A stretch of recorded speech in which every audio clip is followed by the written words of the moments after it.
Bonjour à toutes et à tous, Valentin Franc avec vous pour ce webinaire. Nous sommes le mardi 30 octobre 2018 et tout sans plus attendre, nous allons commencer par l'avertissement légal sur le risque. Alors le trading avec effet de levier amplifie toujours les gains et les pertes. Un compte risque limité prend un risque de perte du capital investi. L'investissement sur compte prend un risque de perte en capital. IG fournit exclusivement un service d'exécution d'ordre. Cette présentation est à titre indicatif et ne saurait être considérée comme un conseil ou une recommandation. Alors, rapide tour de l'actualité. Comme vous le savez, nous avons Angela Merkel qui a annoncé son dernier mandat en tant que chancelière et a renoncé à la présidence de son parti pour la fin de l'année. Au niveau de la macro américaine, nous avons eu l'inflation sur un an qui a ralenti en septembre à 2% pour l'indice PCE. Néanmoins, nous avons l'inflation core, l'inflation sous-jacente qui reste stable à 2% depuis le mois de mai. Donc, il n'y a pas de crainte d'un ralentissement du rythme de hausse des taux de la Fed. Au niveau de la guerre commerciale, nous avons Donald Trump dans une interview sur Fox News qui a estimé qu'il est possible de conclure un accord avec la Chine, mais que des droits de douane supplémentaires étaient prêts le cas échéant. Cette information plutôt a été interprétée de façon positive par les investisseurs puisqu'on a un rebond des devises commodities, on a un rebond des marchés actions. Voilà, maintenant il n'y a rien non plus d'affolant, c'est un rebond mineur. Au niveau de la Chine, nous avons le bureau de planification chinois qui envisagerait d'abaisser de 50% la taxe sur les achats de certains véhicules, ce qui a permis hier au marché, aux actions européennes de rebondir, dont notamment et surtout le secteur automobile, Volkswagen, Daimler, BMW par exemple, qui ont rebondi de 5%. Au niveau du Japon, nous avons le taux de chômage qui a diminué de 0,1 point de base en septembre à 2,3%. C'est son plus faible en près d'un quart de siècle, il me semble.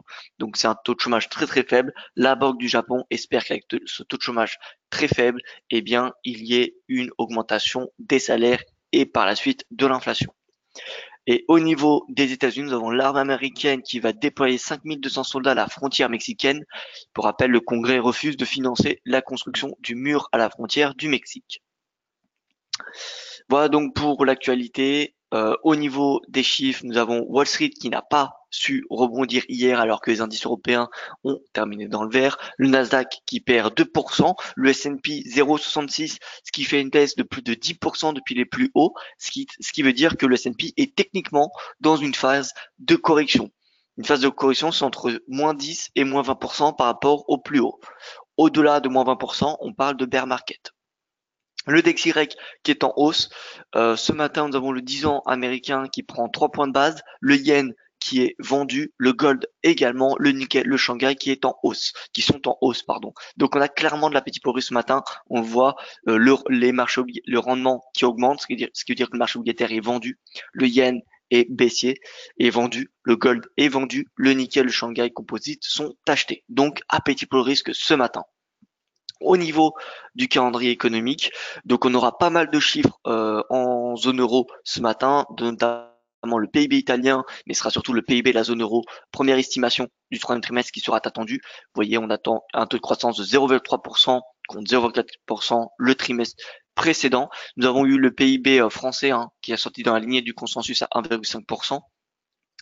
Et donc, en dehors du PIB de la zone euro, nous aurons l'IPC de l'Allemagne, attendu, comme on peut constater, à 2,4 contre 2,3% le mois précédent. Et enfin, du côté des États-Unis, ce sera à 15 heures la confiance des consommateurs qui sera suivie. Confiance des consommateurs attendue en baisse. Qui dit confiance des consommateurs en baisse dit baisse des ventes au détail et donc de la consommation et de l'inflation. Toutefois, ce n'est pas une baisse pendant un mois qui va affecter l'inflation. Donc voilà, ce qu'on cherche à savoir sur ces indicateurs, entre parenthèses, leaders, c'est des tendances. Donc ça nécessite plusieurs données. Et pour le moment, on n'a pas vraiment de baisse significative de la confiance des consommateurs, que ce soit du Conference Board ou de l'indice de confiance du Michigan. Alors bonjour Rémi, bonjour Patrick, Brice, que je salue également, Loïc, bonjour à vous, Raymond, Ronald, Edgy, bien le bonjour. Alors pour rappel, ce soir, c'est ma formation VIX S&P 500 dans les locaux parisiens, voilà, qui aura lieu à 18h30, en espérant vous voir nombreux.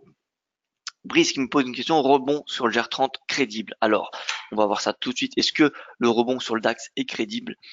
Alors déjà, on voit qu'on a des devises commo qui sont en hausse. et on a le yen qui est en baisse. Donc, ça nous indique qu'on a clairement de l'appétit pour le risque ce matin.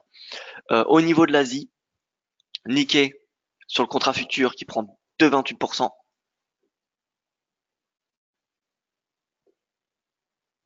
Voilà, vous voyez une belle hausse qu'on a aujourd'hui. On clôture. Alors là, on est sur le futur, donc on n'a pas vraiment d'avalement, à part si je me mets sur le cash.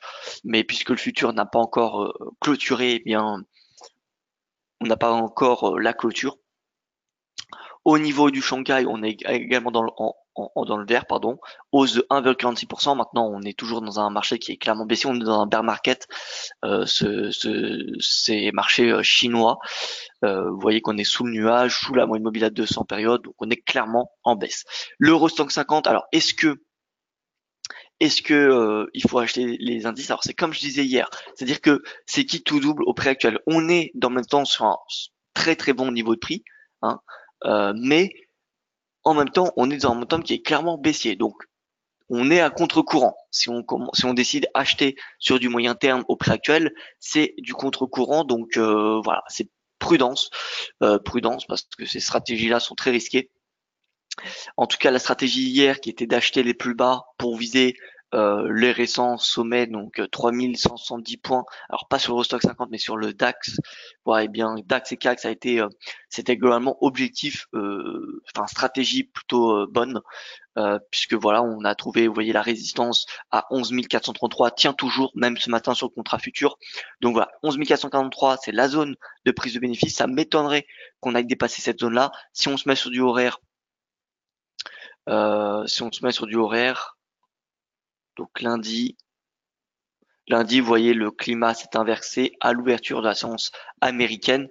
Voilà, clairement 11 450 points, c'est la résistance à shorter finalement pour le DAX. Dans l'optique de viser les récents plus bas. Donc oui, pour moi, faux rebond. On n'a pas encore de rebond majeur. Pareil, le CAC, vous voyez qu'il est en train de repartir à la baisse.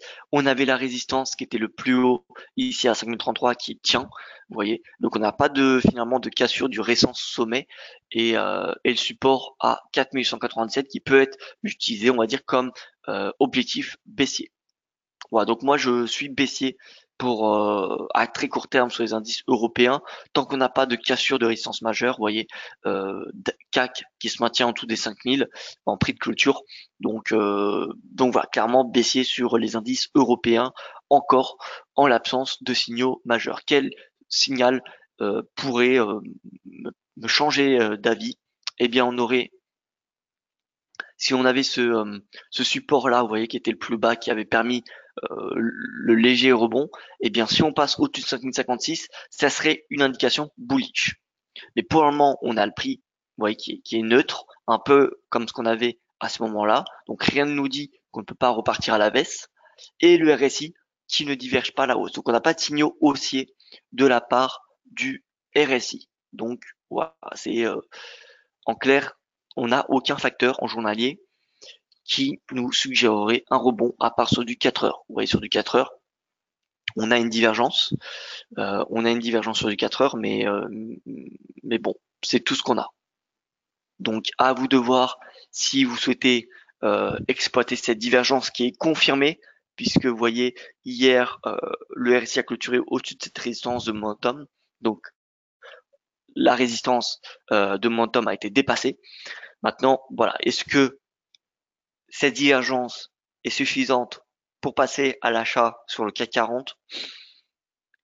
Sur du court terme, à la rigueur, pourquoi pas. Maintenant, sur du moyen terme, je pense que c'est beaucoup trop tôt pour exploiter un potentiel, pour anticiper un potentiel rebond.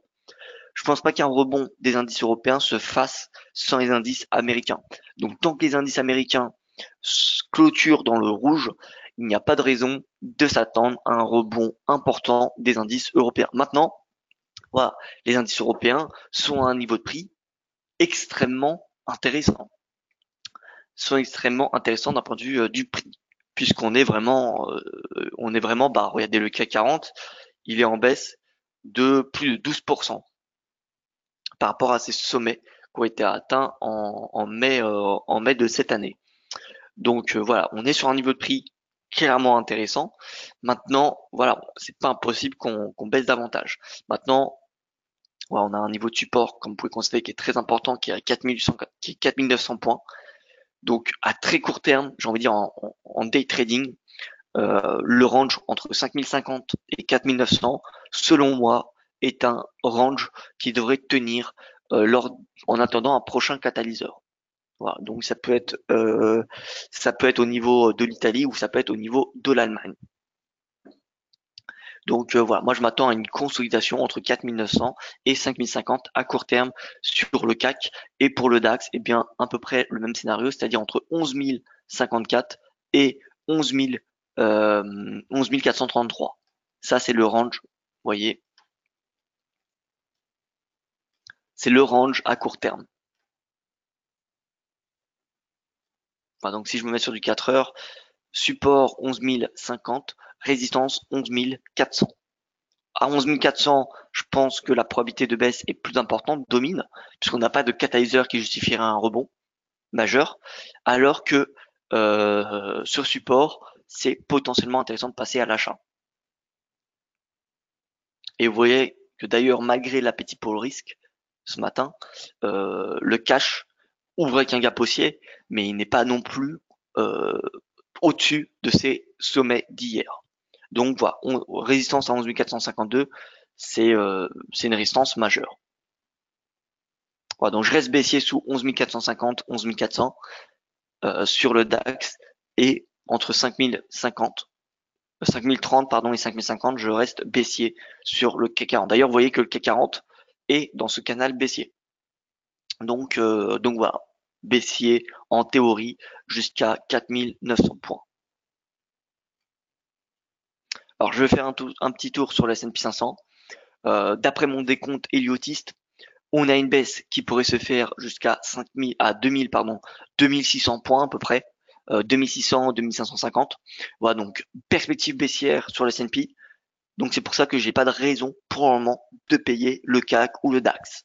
C'est possible que si le S&P arrive à 2600 demain, et bien que le CAC et le DAX se maintiennent au prix actuel, mais voilà, tant que le S&P ne donnera pas de signaux bullish, n'émettra pas de signaux bullish majeurs, je resterai clairement pessimiste sur les actions à court terme.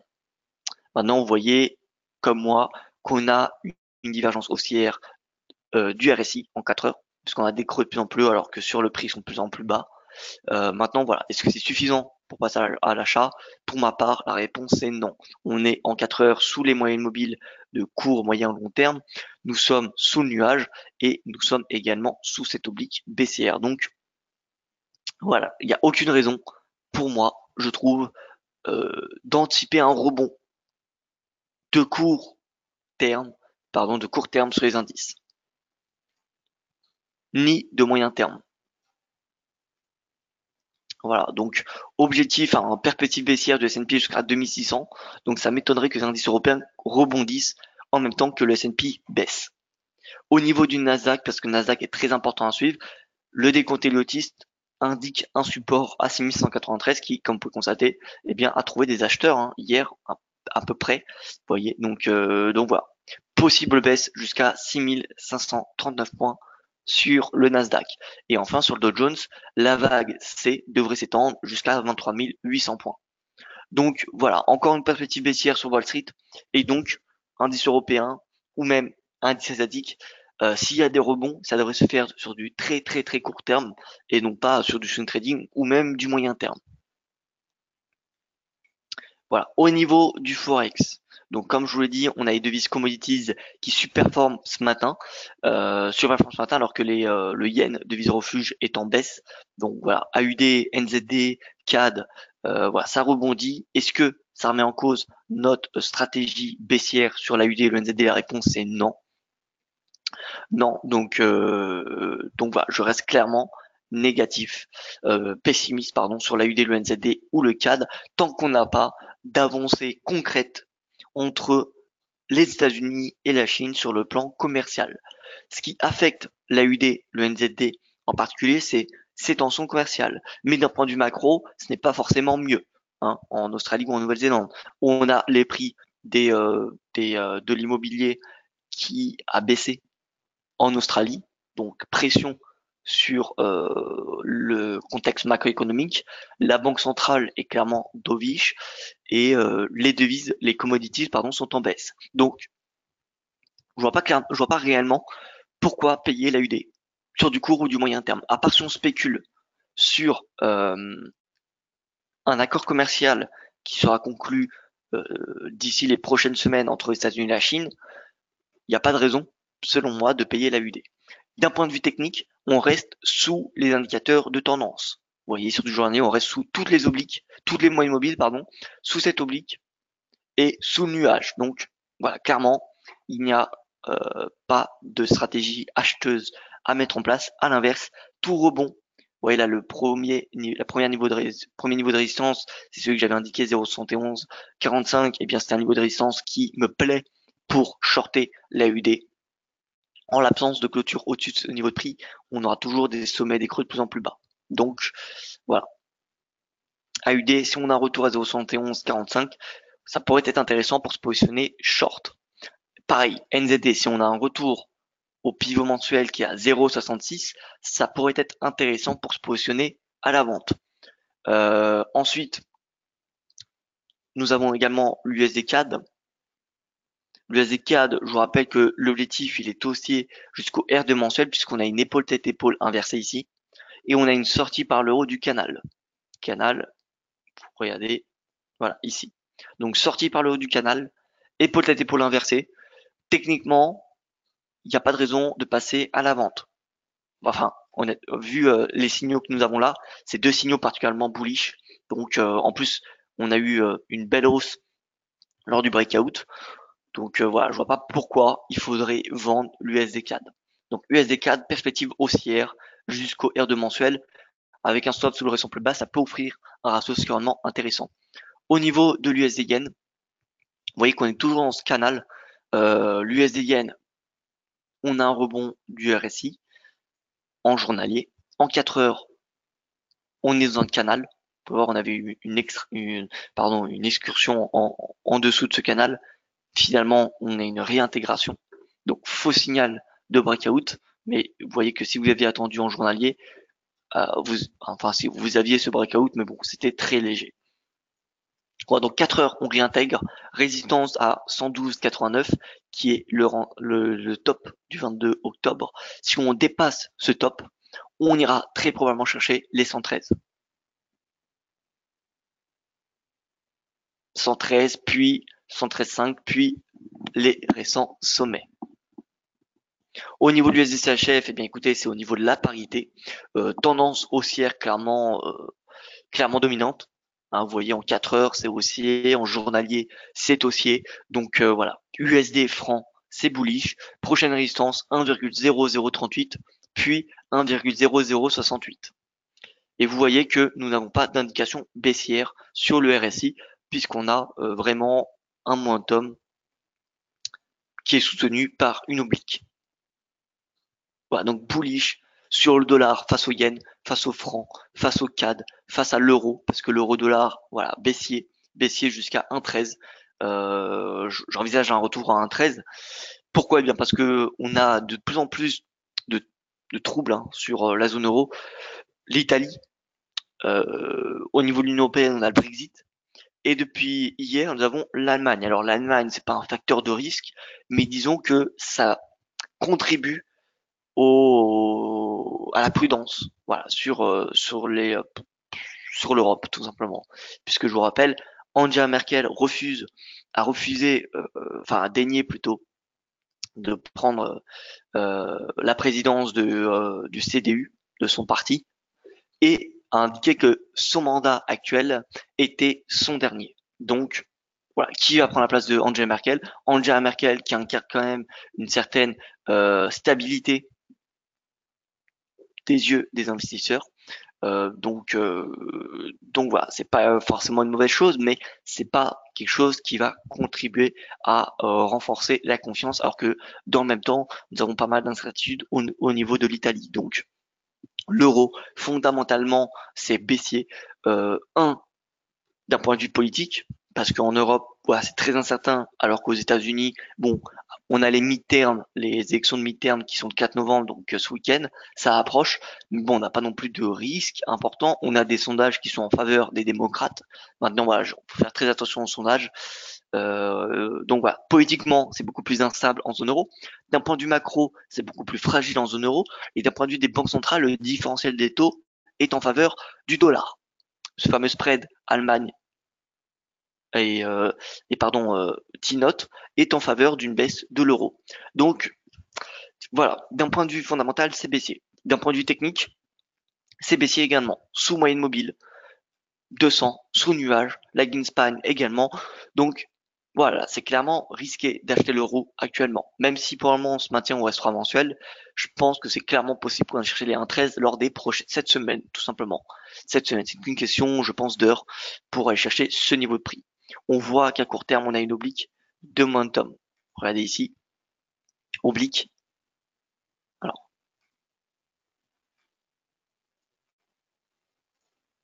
on a un canal baissier de momentum. Donc là, tout retour en haut de ce canal, ça peut être interprété comme un signal baissier sur l'euro dollar afin de viser, excusez-moi, voilà, afin de viser les 1,13. Mais sachez que c'est possible qu'on a cherché encore plus bas. Tant qu'on n'a pas de signaux haussiers majeurs, il n'y a pas de raison d'anticiper un rebond. Vous voyez que là, on avait eu une divergence. C'était lors de la crise de la livre turque. On avait une divergence, donc voilà, on avait un signal d'alerte. Mais pour le moment, on n'a pas de divergence. Donc en 4 heures, c'est baissier pour l'euro. En horaire, vous voyez qu'on avait une résistance ici. Et on a toujours des sommets de plus en plus bas. D'ailleurs, si vous regardez globalement les mèches, où sont les mèches? Les mèches sont au-dessus des chandeliers. Ce qui veut dire qu'on a des tentatives des acheteurs, mais que finalement, les vendeurs prennent la main. Donc, la proportion des mèches, eh bien, c'est finalement à peu près le RSI. Hein. Donc, RSI bearish. Donc voilà, horaire RSI bearish, 4 heures RSI bearish, journalier RSI bearish. Donc voilà, il n'y a pas vraiment de facteur qui suggérerait un rebond. Donc pour ceux qui souhaitent shorter jusqu'à 1,13, c'est clairement faisable. Et c'est possible qu'on aille chercher plus bas que 1,13. L'un des baromètres à suivre, je vous rappelle, c'est l'USD-CNH. Et l'USD-CNH a hier clôturé à un nouveau plus haut annuel. Vous voyez que si on se met en prix de clôture, bien, si vous voyez, si vous regardez la lagging span, parce que la lagging span, c'est quoi? C'est le prix de clôture euh, en arrière, qui est, il me semble, 26 périodes en arrière. Et bien, la lagging span est à son plus haut depuis, vous voyez, le lundi 28, enfin, novembre 2016, à peu près. Donc, voilà, la lagging span à son plus haut. Prochaine résistance, 6,98. Tout mène à croire qu'on aille chercher les 7. 7 qui est un niveau psychologique très très important, puisque lorsqu'elle était à 7, vous voyez que le cours avait par la suite c'était eh bien avait baissé. C'était même pas à 7, c'était à 6,98,75. 6,98,75, on y est relativement proche. Vous voyez en horaire, on arrive au R3 puis à 6,98. Et tant que cet USD-CNH sera haussier, ça fera également pression sur le dollar et pression sur le cours de l'or. Voilà, donc et pour le moment, est-ce qu'on a des signaux baissiers sur le USD-CNH? Eh bien, pas vraiment. Hein. Pas vraiment. Vous voyez qu'on a une nouvelle divergence qui est en train de s'installer, mais bon, on avait une divergence à ce moment-là et ça n'avait pas permis un repli. Donc voilà, là, on le voit, on a une divergence. Mais bon, est-ce qu'il faut de là shorter l'USD-CNH dans ce contexte clairement bullish? Pour ma part, la réponse est non.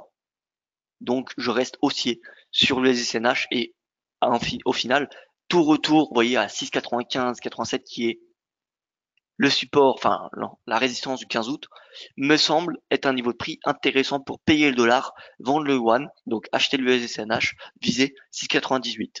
Et tant qu'il est haussier, cet USD-CNH, l'euro-dollar sera sous pression.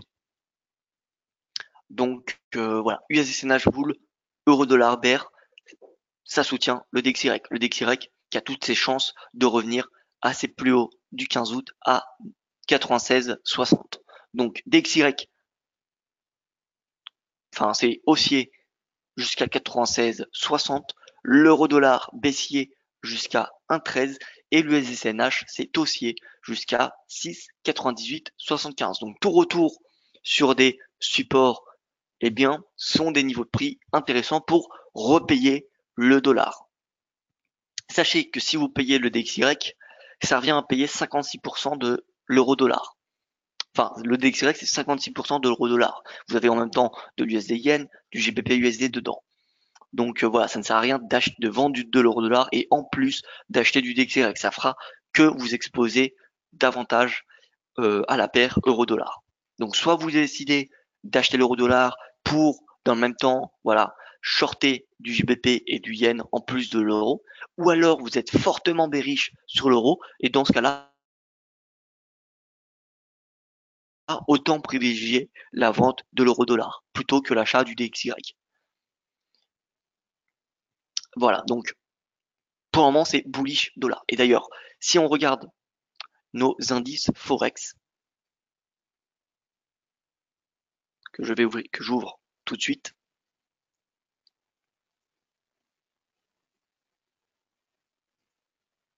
alors c'est en train de charger.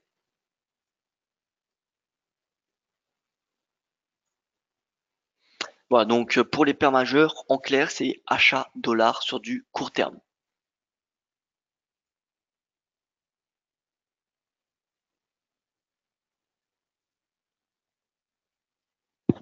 Alors, est-ce que vous pouvez me confirmer que le son fonctionne?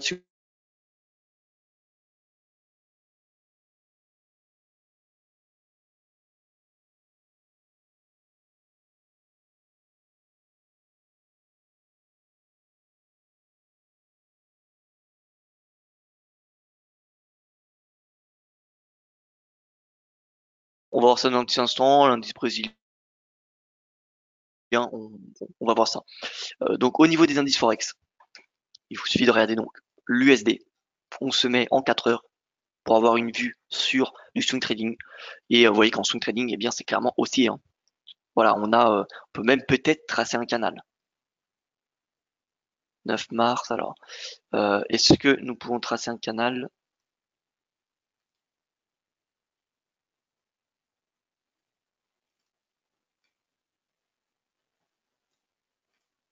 Bon, on a un pseudo-canal, vous voyez. Donc le dollar USD, si on se met voilà, sur du 4 heures et qu'on regarde la tendance depuis mois d'octobre, vous voyez, depuis le début du mois d'octobre, on va se mettre sur un mois peut-être. Euh,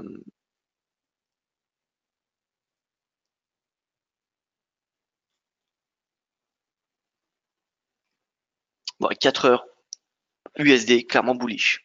Le CAD, qu'est-ce que fait sur 4 heures? Il suffit de juste regarder de la tendance. Hein. 4 heures, c'est boule. Et là, on a une divergence. Donc voilà, CAD, c'est boule. Le franc, pour le moment, c'est baissé. Il y a une divergence qui a tenté de se former pendant 2 semaines, qui s'est formée pendant 2 semaines, mais qui n'a rien abouti. Donc franc neutre. GBP, baissier sur du 4 heures. L'euro, baissier. L'AUD, neutre. Le NZD, neutre. Vous voyez, si on prend ça a beaucoup de fluctué, mais si on prend le prix du 6 septembre et le prix actuel, on est en très très légère hausse. Donc voilà, je vais rester neutre sur le yen et sur le NZD, pardon. Et sur le yen, eh bien pareil, c'est globalement neutre sur du moyen terme. Donc, quelle est la devise dont la tendance est probablement la plus, la plus claire? C'est le dollar, selon moi. Voilà, le dollar, pour moi, c'est la tendance haussière la plus nette.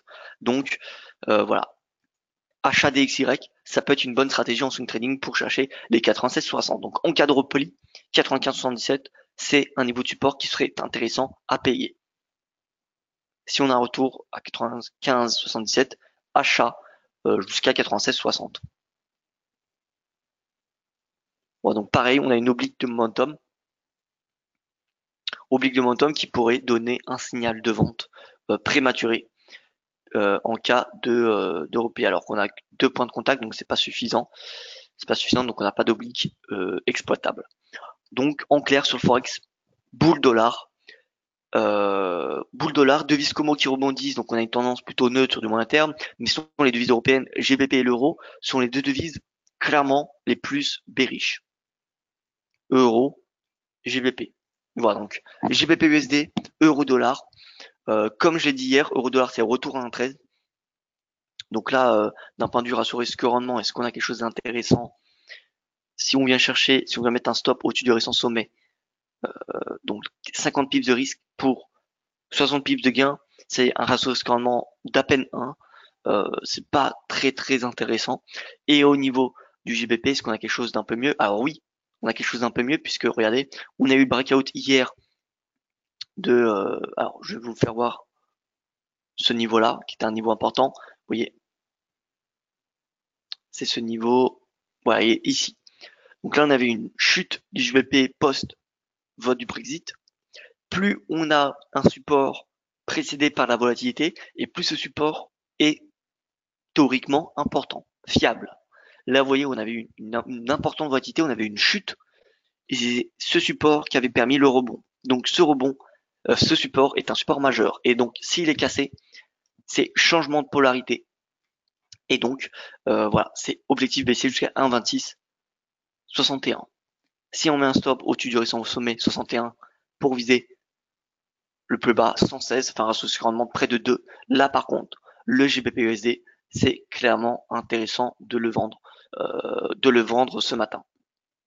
Avec une bonne gestion de risque, il y a moyen d'avoir un scénario intéressant. Vous voyez, pareil, au niveau des obliques, on n'a rien de très très intéressant. En horaire, qu'est-ce que nous avons? On est dans un canal baissier, vous voyez, canal baissier. Donc voilà, direction 1,2661 pour le GBP USD. Et au niveau des matières premières, l'once d'or qui, comme je vous dis, est pénalisé par la baisse de l'euro-dollar et et la hausse de l'USD-CNH. Qui dit baisse de l'euro-dollar, hausse de l'USD-CNH dit vente de l'euro, vente du yuan face au dollar. Et puisque ces deux devises, euro et yuan, c'est les deux devises des deux plus grandes puissances économiques après les États-Unis, et bien forcément, dès qu'on a une baisse sur ces deux devises, on a une demande en dollars qui est importante. C'est pas comme si on avait une vente du NZD. Vous voyez, c'est pas la vente du NZD qui va modifier clairement la demande du dollar et qui va influencer, on va dire, les paires majeures. À part si on a un mouvement très très important sur le NZD. Mais sinon, les deux devises qui influencent plus la demande du dollar, ça va être l'euro et le yuan. Donc si l'euro est baissier et que le yuan est baissier, il y a une forte demande en dollars. Et qui dit forte demande en dollars dit baisse de l'or.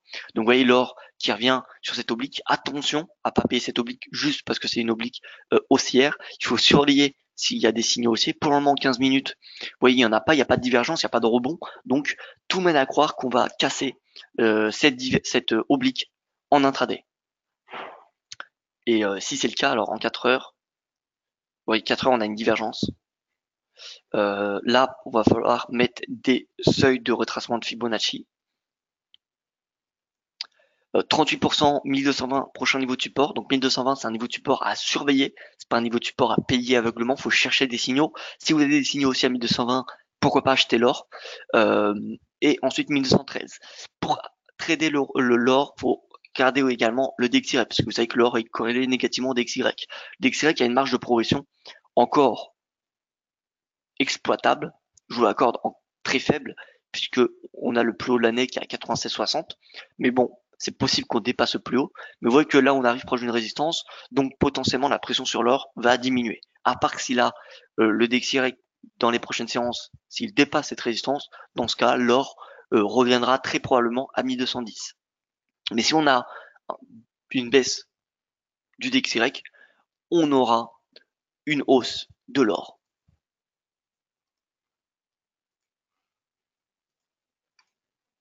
Voilà, donc l'or à surveiller, en tout cas il est sous pression. Si vous voyez l'euro dollar baissier et l'USD-CNH bullish, ce qui est le cas actuellement, vous voyez l'USD-CNH, alors neutre, l'USD-CNH et l'euro dollar neutre, pardon, eh bien bon là quand c'est neutre, c'est plutôt neutre pour l'or. Par contre, si vous avez l'USD-CNH en hausse et l'euro-dollar en baisse, c'est baisse de l'or. Donc là, c'est possible qu'on vienne chercher 1200, 1213. En tout cas, si on vient chercher ce niveau de support, ça pourrait être intéressant de le payer.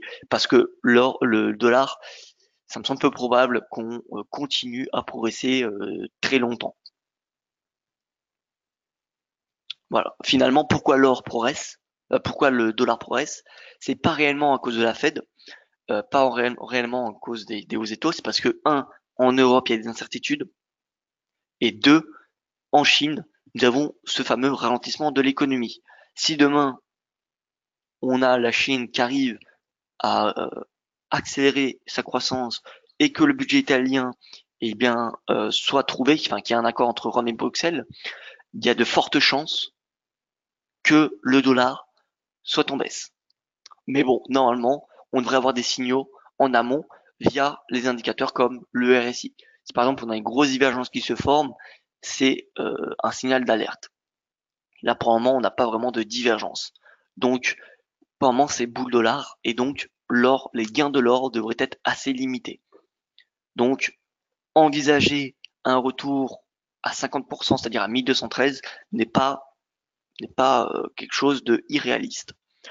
Et pour le Brent, bon, le Brent, vous voyez, qui fait des tentatives de rebond, le RSI, mais également le prix. Est-ce que là, on a un signal d'achat? Eh bien, théoriquement, oui. On a des signaux bullish, puisqu'on sort par le haut de ces obliques baissières et le RSI passe, vous voyez, s'apprête à repasser au-dessus de 50. Si on dépasse les 77,81 sur les temps 4 heures, ça sera un signal bullish jusqu'à 80,44. Au niveau du WTI, c'est pareil. Vous voyez qu'on a un rebond du RSI et un rebond du prix. Alors le rebond, il est très léger, mais on a un rebond quand même. Et si on inscrit un plus haut de 20 périodes sur l'unité de temps 4 heures, c'est-à-dire 68, vous voyez, si on passe au-dessus de 68 $, ça serait un signal haussier direction les 69,90. Et puis 71,29. Donc le pétrole, on est peut-être, vous voyez que là on est sur un canal important, hein, ce pétrole. Vous voyez, on est sur le canal en place depuis le début de l'année, enfin 12 février. Donc c'est qui tout double. Soit on a le rebond, auquel cas le rebond peut se faire, vous voyez, il faudra utiliser les retracements de Fibonacci. Donc ça pourrait se faire jusqu'à 70, voire même un peu plus haut, 71.